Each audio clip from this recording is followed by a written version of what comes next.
Good evening. Welcome to The Next Word. I'm your host, Chris Warnke. They say it's not about her without her. And tonight we're going to talk about women and women in this area from a woman, Linda Paulson, who is the Vice President of Philanthropic Engagement for the Washington Area Women's Foundation. And Linda, you're right, it's not about her without her. That's right, And Christine. it's all about jobs and jobs and jobs. That's right, Christine. Well, thank you for having me I'm so on happy this you're great here. program of yours. I'm so happy you're here, a long time friend. And, That's right. And well, and we appreciate admirer everything of you yours. do Thank as you. as an advocate for women in this community, and that's really what we're focused on here at the Washington Area Women's Foundation. We are focused on building economic opportunities for women and girls so that they can thrive. Currently, 1 in 4 women are struggling financially in this region. Which is amazing for this region. Right. Yeah. So we don't think of it as that intense and that many people. But struggling financially means 200% of the poverty line or lower. And for a family of 3, that's $40,000 a year. Wow. So that's, I don't know about you, and I can imagine a lot of your viewers wouldn't be able to imagine being able to pay for both rent and food. Right. On that budget. Well, it's unbelievable.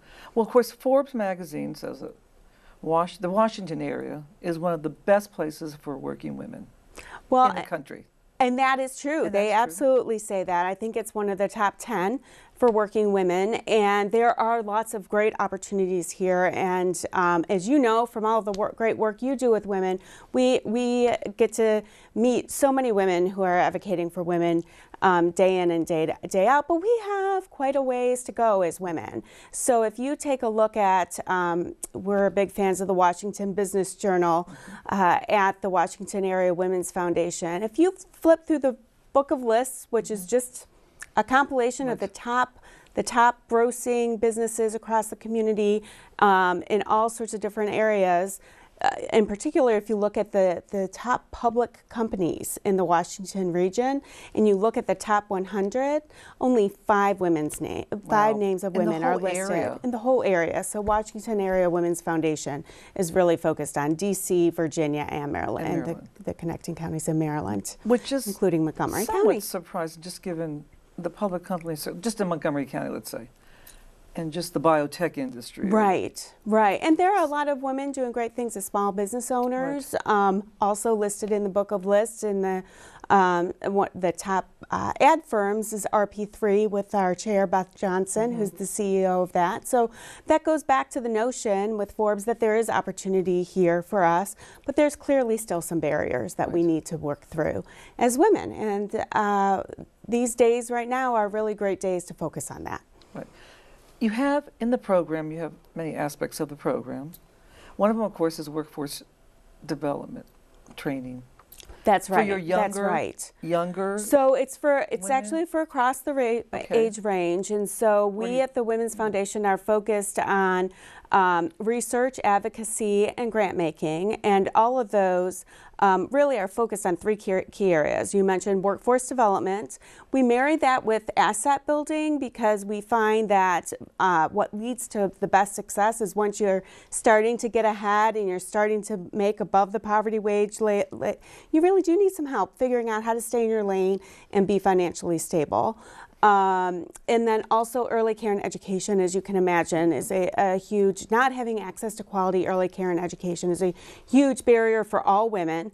And then the other side of that we pay attention to is the fact that so many women who are working in early care and education facilities across our community are paid poverty wages. So how do we increase the quality of education by increasing the skill base of that workforce?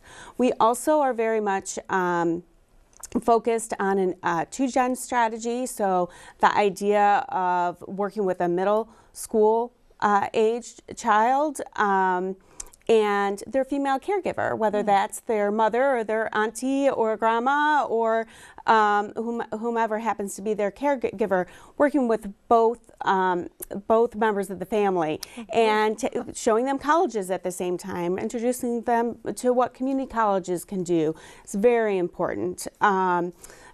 Dr. Pollard was actually a winner, and we recognized her for her great work in Montgomery County with one of our Women Visionary Awards just 2 years ago. So there's lots of great work happening in community colleges, connected back to what you asked for, to workforce development. So how is it that we can help women get into careers that are family sustaining, where they have some flexibility, where they have a wage that's family sustaining. Right.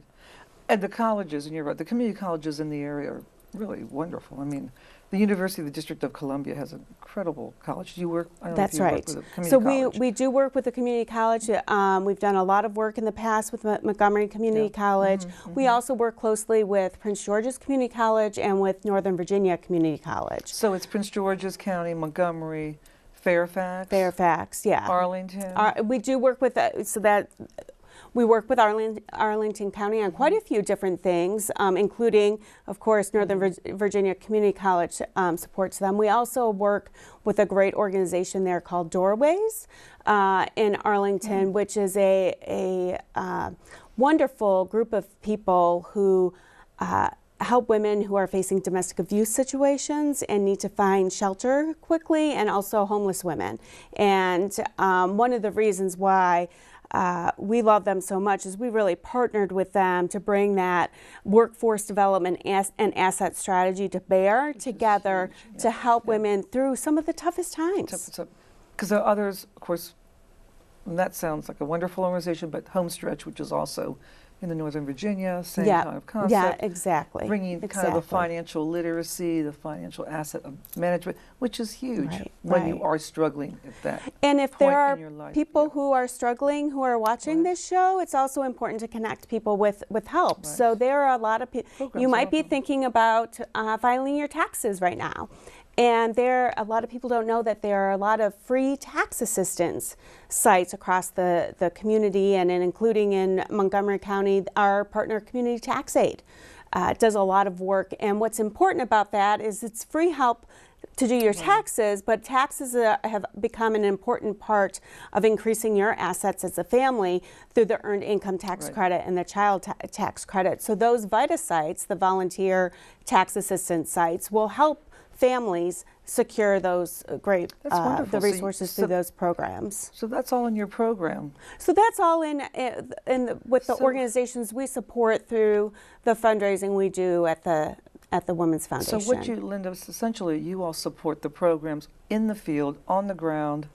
That's right. In these communities, and so that's the focus. That's right. You don't create the program. We do not create the programs. We find who's doing the best for women and girls. We build our grant making strategy off of the research that we do. So for example, in the beginning of this, I shared with you that 1 in 4 women in the region are struggling economically. We wouldn't know that if if it weren't for the Washington Area Women's Foundation. It's oftentimes statistics are pulled, but not with a gender lens.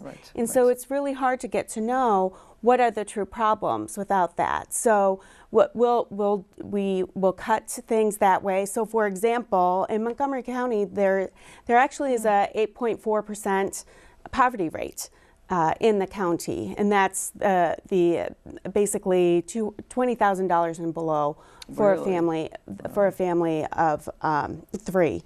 And of that number, 60% are women.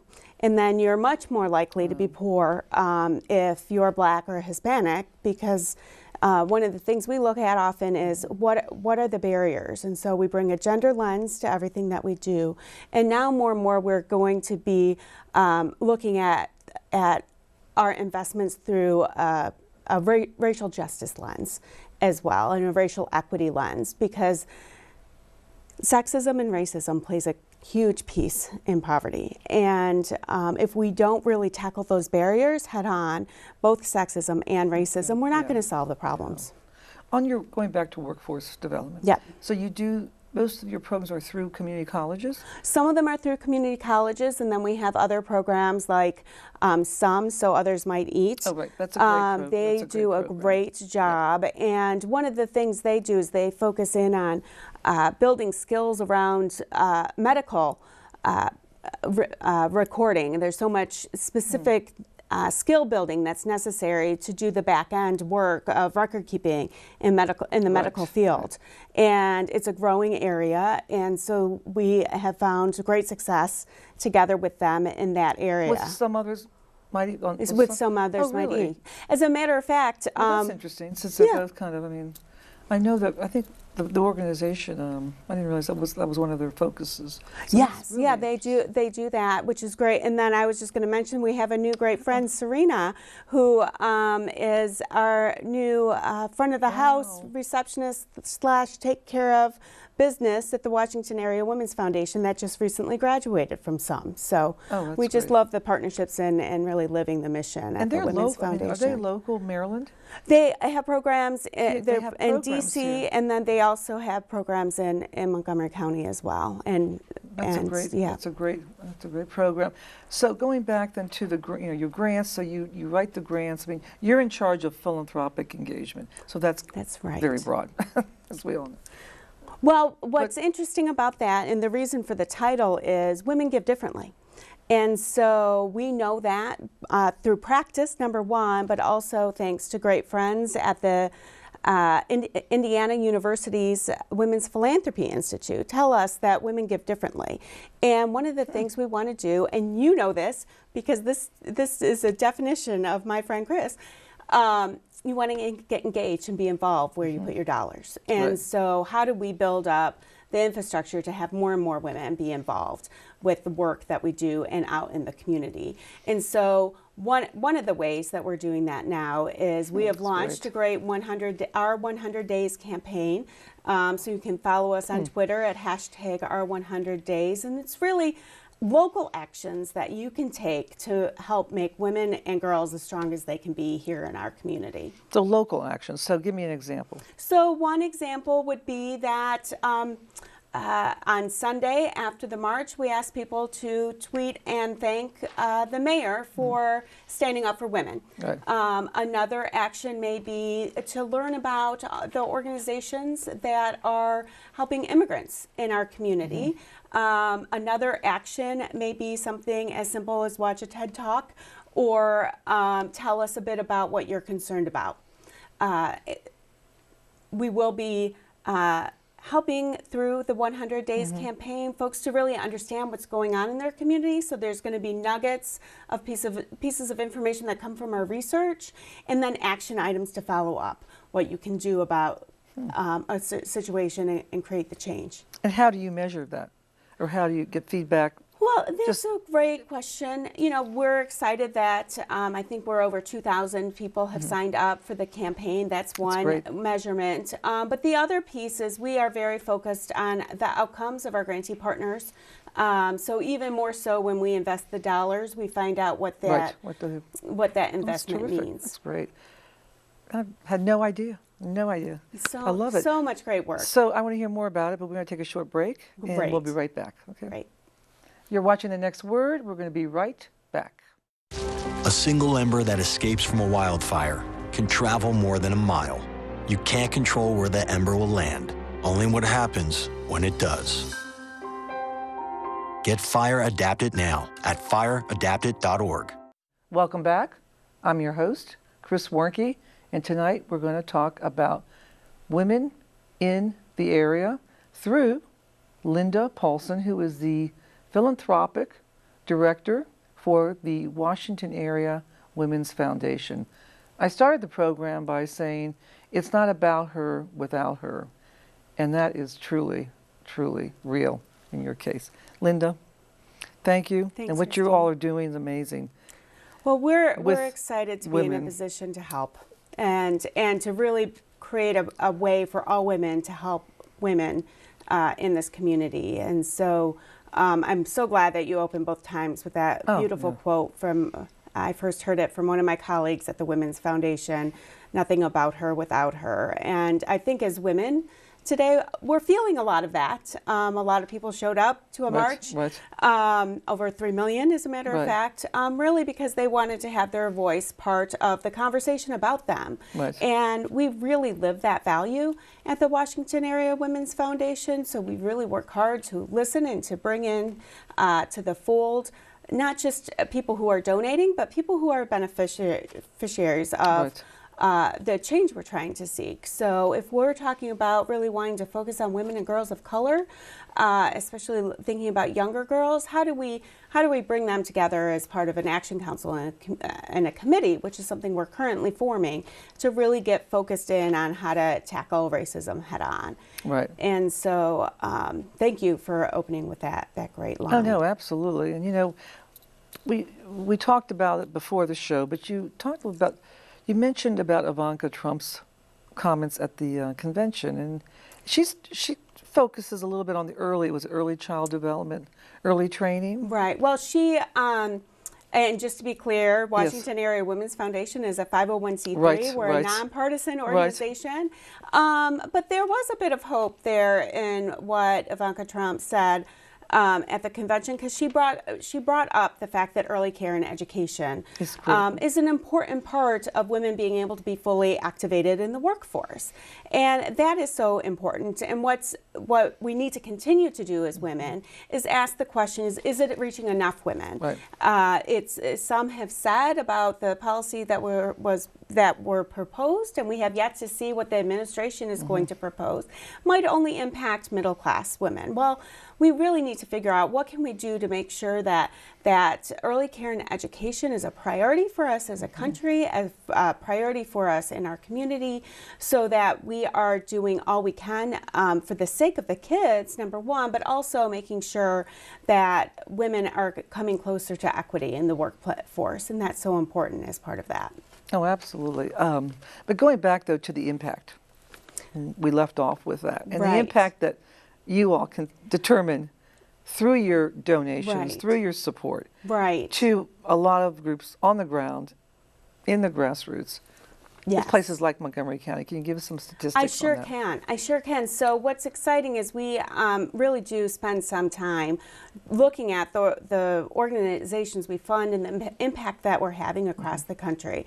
So across the community, as I had mentioned before, Washington Area Women's Foundation focuses on DC and the neighboring both Maryland, including Montgomery County, and Virginia counties. And what we have found is the last analysis that we were able to do of our grant making. We're in the process of doing our analysis from the last year, but we served over 2,300 women, and close to 250 women went through workforce training programs. We brought them up to another level to either get a job or get a higher paying job, which resulted in $659,000 of increased income for these families, which is so critical.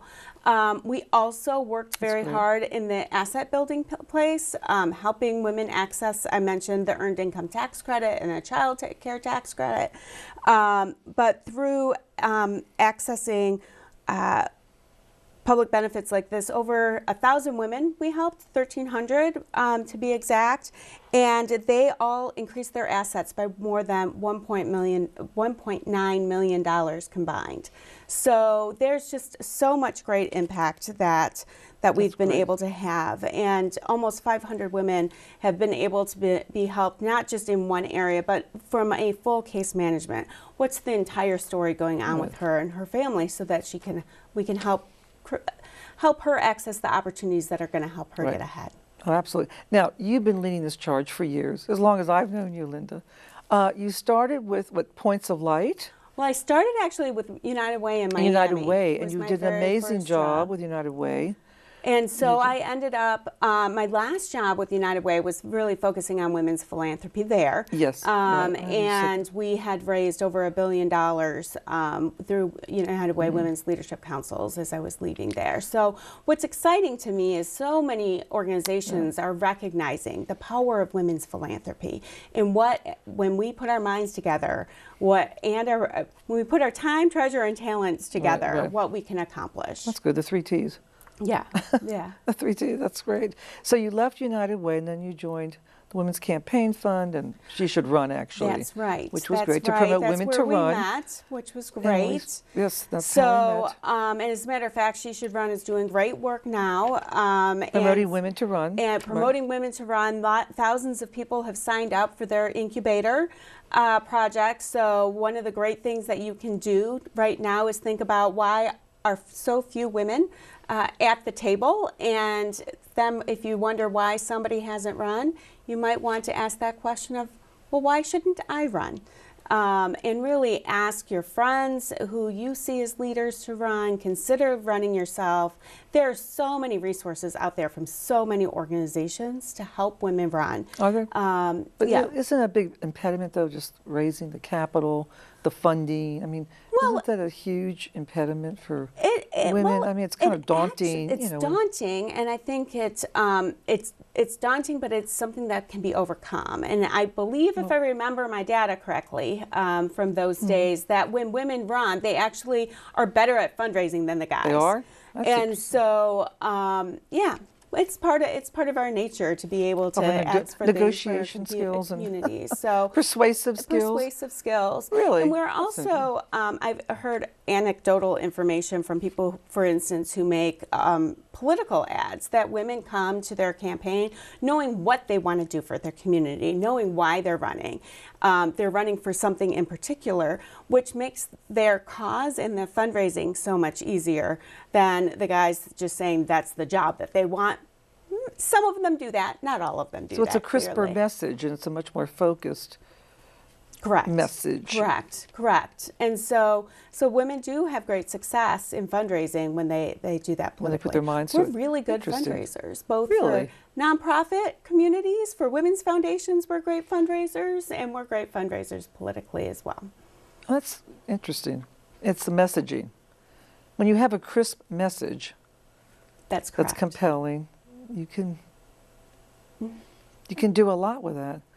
But since what I saw you last, you've joined the Washington Area Women's Foundation. And you've been there, what, 2 years? I've been here just over a year. Oh, just over a year. A year and a half now, actually.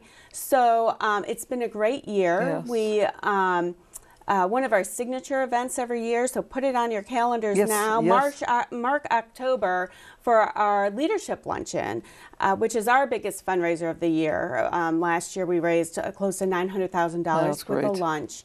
And really the whole community comes out for that. We have about 1,000 women and some of our great, fantastic male allies who come out for that day. And it's really impressive. And it's so great to be in a room full of women who get it and who are there because they care about their community. Right. There's an energy and passion and excitement to that is not something you want to miss. I'm sure a lot of them live and breathe it and are in it every day. That's right. Through these programs. But aren't we lucky, though? I mean, here in Montgomery County, I can talk about Montgomery County just because That's right. I grew up here. But we're lucky here, really. I mean, we do have access to so many good programs. We do. Which, unfortunately, a lot of other places in the country don't. I think that's right. And I think that goes back to the Forbes comment on why it's a good place for women to work. Right. Because when you have resources, you have access to resources. What we're trying to do at the Women's Foundation is make sure that all women have access to such resources. Right. And that's really not true now, but we're getting there. And I mean, District of Columbia is a little different than obviously Montgomery County versus Fairfax County. Right. I mean, Right. So you have different programs. You just have different resources, different funding resources, and. That's right. But as I mentioned before, it's easy in some communities in Montgomery County not to recognize that your neighbors are struggling, and so the fact that 8.4% of this community that we think is, it's really one of the wealthiest communities in the country. To still have nearly 1 in 10 people struggling below the poverty line is really something. And so making sure that we take advantage of those resources to get ahead, to make sure that we stand up and say nothing about me without me, and then transfer that and reach behind and say, okay, we want to make sure that all women have opportunities to thrive. Now, if women are watching, or men are watching, how do they get in contact to find out about some of these? I mean, well, there's quite a few things they can do. They can follow our 100 Days campaign and sign up for that. So you can do that at our website, which is thewomensfoundation.org, and click on the beautiful artwork that was done for us by RP3 Agency. And then we'll send you an email every day of a daily action that you can take. You can do that. You can go to our page that says Get Involved on the top of our website, and you can actually search for volunteer opportunities if you want to spend a little bit more time. Great. And so you can take a look there at things that you can do. And I must also say that some people find that they don't have time to give. We will still take your checks and your money. You can give. You can give on our.